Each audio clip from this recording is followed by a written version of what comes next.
¿Soy verdaderamente cristiano? Hoy en día, la palabra cristiano, soy creyente, es una palabra muy común. Hoy en día cualquiera se denomina cristiano, hoy cualquiera dice ser un cristiano o dice ser un creyente o un hijo de Dios. Muchas veces identificamos ser cristianos por una oración de fe. No, la persona hizo una oración de fe, es cristiana. Yo hice la oración de fe, soy un cristiano. Son cristianos porque tienen una Biblia. Son cristianos porque visten de cierta forma. Son cristianos porque van a una congregación. Pero ¿será que realmente la Biblia, cuando habla de ser cristianos, la identificación de un cristiano es eso? ¿No nos dijo Cristo, por sus frutos los conoceréis? Vamos a ver hoy qué es realmente ser cristianos. Hoy yo quiero colocarte frente al espejo, que tú te veas frente a tu espejo y te preguntes, ¿soy yo realmente cristiano? ¿Estoy yo realmente representando el Evangelio? ¿Realmente estoy yo viviendo como Cristo nos manda a vivir como unos verdaderos cristianos? Pablo, quiero leerles algo que Pablo le escribió a Timoteo, muy interesante, que muchas veces lo hemos leído, que muchas veces lo hemos predicado, pero vamos a ver si lo hemos leído y lo hemos predicado de la manera como Pablo se lo dijo a Timoteo.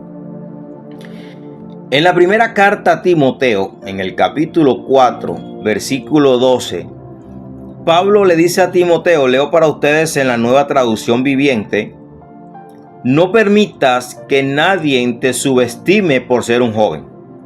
Sé un ejemplo para todos los creyentes en lo que dices, en la forma en que vives, en tu amor, tu fe y tu pureza. Hasta que yo llegue, dedícate a leer las Escrituras a la iglesia y a animar y a enseñarles a los creyentes. No descuides el don espiritual que recibiste mediante la profecía que se te pronunció acerca de ti cuando los ancianos de la iglesia te impusieron las manos. Muchas veces tomamos este pasaje bíblico. Ahora quiero aclarar algo.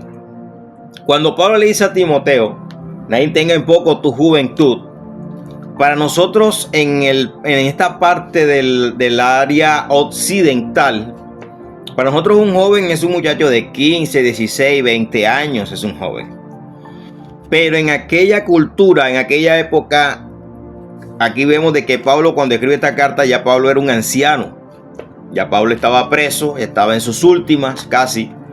Ya Pablo había recorrido la carrera y habían pasado años de que Pablo se había separado de Timoteo y ya Timoteo había sido doctrinado por Pablo.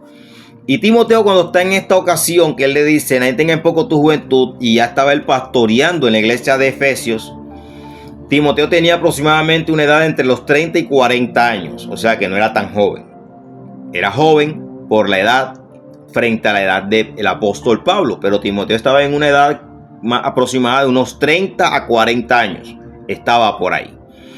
Siguiendo el tema, Pablo le dice a Timoteo algo interesante, como decía yo hace un instante, muchas veces lo hemos leído, lo hemos predicado, hemos escuchado prédicas de este tema y lo hemos tomado como una referencia, como cuando Pablo le está diciendo a Timoteo, nadie tenga en poco tu juventud, o sea, nadie te menosprecie por ser un joven, tú tienes que levantarte, y a veces lo toman como una forma emotiva y lo predicamos de una manera emocional y la gente sale emocionada con este pasaje bíblico. Pero realmente Pablo estaba emocionando a Timoteo. Yo te voy a decir algo, yo creo que más bien Pablo estaba exhortando a Timoteo y vamos a ver el por qué. Siempre he dicho, vámonos al contexto. Quiero leerles primeramente el versículo 14 del capítulo 3, donde Pablo le dice: aunque espero verte pronto, te escribo estas cosas ahora, porque si me retraso, sepas cómo deben comportarse las personas en la familia de Dios. Esta es la iglesia del Dios viviente, columna y fundamento de la verdad. En el principio del capítulo 4, versículo 1, Pablo advierte a Timoteo de los falsos maestros. Dice: ahora bien, el Espíritu Santo nos dice claramente que en los últimos tiempos algunos se apartarán de la fe verdadera, seguirán espíritus engañosos y enseñanzas que provienen de demonios. Muchos conocemos este pasaje bíblico y seguimos leyendo el contexto, y está hablando de las falsas doctrinas, de los falsos maestros, de todo esto. En el versículo 6 dice que Timoteo, si le explica estas cosas a los hermanos, serán dignos siervos de Cristo, bien alimentados con el mensaje de fe y la buena enseñanza que has seguido.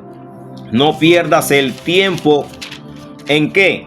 En discusiones sobre ideas mundanas y cuentos de vieja. En lugar de eso, entrénate para la sumisión a Dios.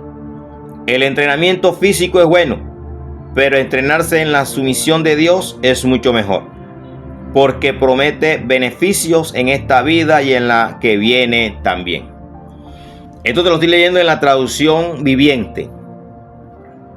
Y te estoy leyendo algunos pasajes antes de lo que Pablo le dijo, porque recordemos que Timoteo estaba viviendo ciertas circunstancias en la iglesia de Efesios, y él le manda una carta al apóstol Pablo diciéndole a Pablo lo que estaba viviendo, y Pablo le responde, y en su respuesta dice: en los últimos tiempos van a venir pruebas.